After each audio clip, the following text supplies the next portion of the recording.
Call of Duty Black Ops, we wanted to take players to an entirely new place and give them entirely new gameplay experiences, something they hadn't done yet with Call of Duty. And the era was perfect for that. And as we were doing our research and learning about these secret wars and these deniable operations and all this covert warfare that was going on underneath the layer of what people were seeing, they thought there was, it's this Cold War and Vietnam War and all this, but meanwhile there's these black operations that are going on between the two superpowers. And as we learned about those, we learned about the black operations and the kinds of soldiers and the elite forces that were conducting these operations. It just inspired all kinds of creativity and let us go and do things that Call of Duty hadn't done yet.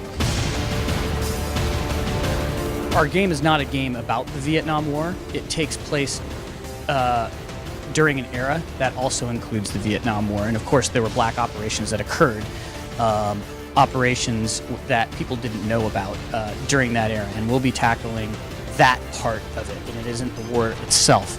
I would say that Call of Duty Black Ops takes the gloves off. Treyarch hasn't been afraid to do that in the past, and you should expect no different from Call of Duty Black Ops.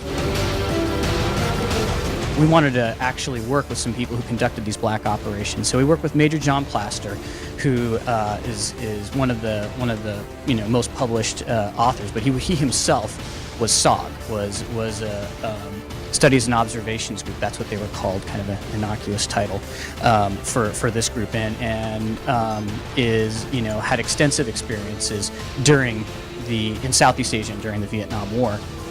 Conducting these black operations. And so he came to our studio and shared his experiences with us, everything from his training to the tactics and strategies that they used to some intimate experiences that they had. And it definitely stimulated the thought of our designers and our creatives in the studio to come up with some of the gameplay that we did. We also talked to the other side. We talked to Russian Soviet Spetsnaz during that era, and this is not the Russia of today. It is the Soviet Union, the formidable power that it was. So, and he was a inspiring individual, to say the least, as he talked about his training and what they would do.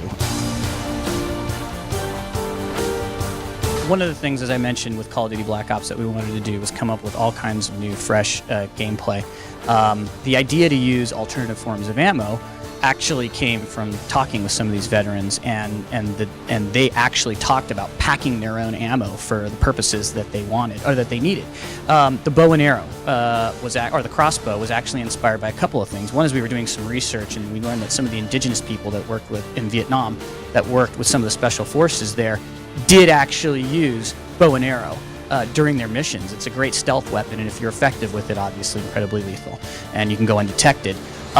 So we learned about that, and then we also heard from Major John Plaster that there was a member of SOG who would always choose a bow and arrow as he was going out on his missions. Now, in the mission that we have it actually featured in, you're behind enemy lines inside the Soviet Union, and it just seemed like the perfect device to be able, as it was, it comes up during a stealth sequence. We don't want the player to get detected, and it seemed like the perfect way that you might want to modify your weaponry to place a really explosive incendiary device at range without being detected. And the other weapon is the Dragon's Breath shotgun shell. Well, as far as we're concerned, we're creating a Black Ops game, so we did research on all different types of alternate forms of ammo. So when we're looking at it, much like inspired by these Black Ops soldiers, we look at a mission and we're like, well, what should our loadout be? And whatever was in our arsenal was what we chose. And who's to say that they didn't? Everything they did was classified.